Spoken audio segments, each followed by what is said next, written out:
Go ahead. Tell us about your testimony. How did you come to know the Lord?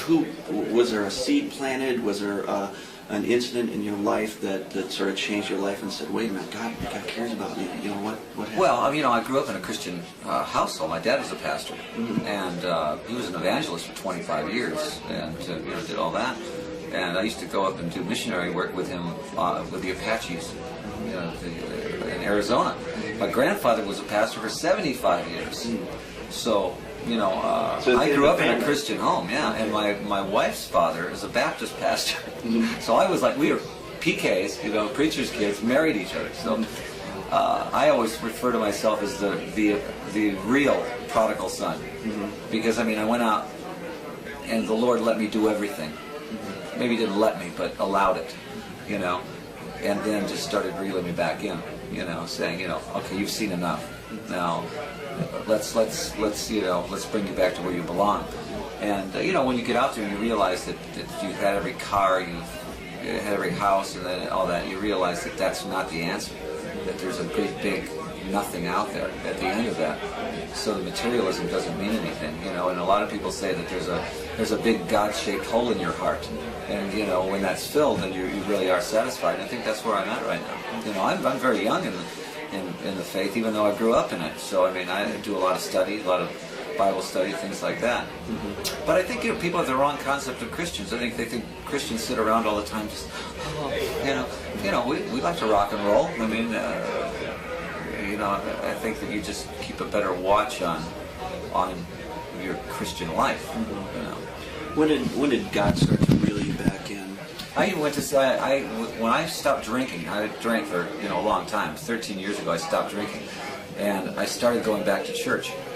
I was throwing up blood every morning. I was really a bad alcoholic. I never was a cruel or mean alcoholic, but I was definitely self-destructive.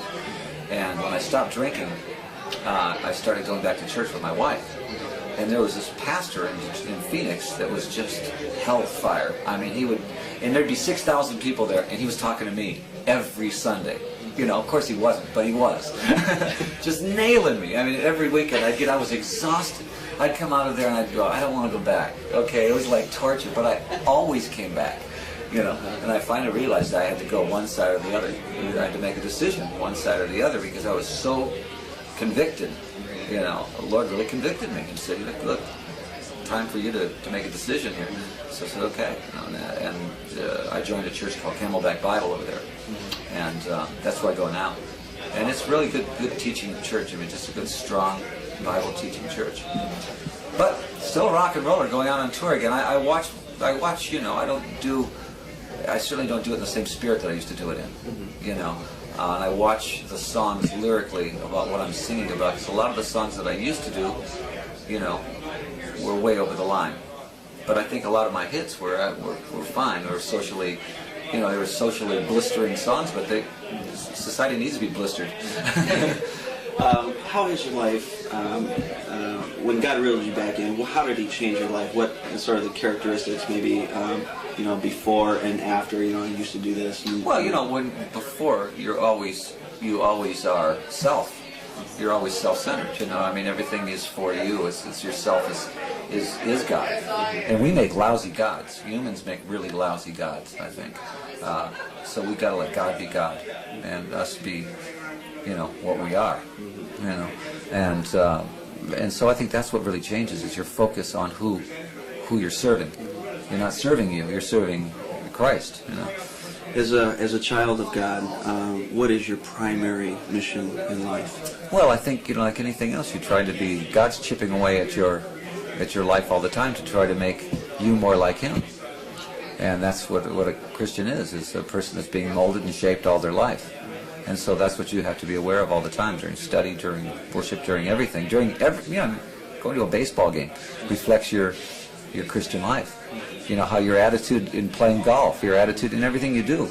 I think that the Lord expects you to do your best, in His name. It doesn't. I had a long struggle for a long time about, rock and roll, and I realized it's not really the music; it's what's being said with the music, And so I think that you have to be very careful of what you're writing and what you're representing.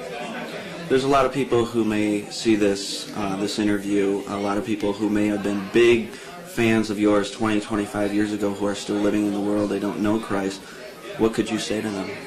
Well, they're going to eventually know Christ, and I hope it's not too late, because if you're at the wrong end, at the wrong time, I think, that's going to be tragic, Like maybe talk to maybe somebody struggling with alcohol or drugs and pornography, that sort of thing. Well, sure. I mean, that's what is the world made up of? It's made up of that. The world doesn't belong to us. The world belongs to Satan. So we're living in that world, and we're bombarded with that every day. So how do we react to that? Well, if you don't have Christ in your life, then you're a victim to it. So I think what we have to do is just be very, very careful about, how we react to the world. We have Christ in our life now, and we have to react to the world humbly. We have to react to the world in a teaching way, and at the same time be humble about it. Do you see yourself as a teacher of God's Word? Well, I think any Christian is. They have to be. That's part of it. You have to. Your life is a ministry. Your life is a testimony. And so you're probably under the microscope more, because when you say that you're a Christian, people are going to look at you and they expect, if you make a mistake, well, he can't be a Christian. Well, yeah, we all make mistakes. I'm going to make tons of mistakes. The Bible calls them sins. And I'll make tons of. I'll commit lots of sin, but at least I have somebody to forgive me. But I mean, just because you're Christian doesn't mean you become lily white. It's just makes your life a little more, in some ways, a little harder, because you've got something that's the truth. That's great. Alice, thanks very much, man. Appreciate it. Sure. All right.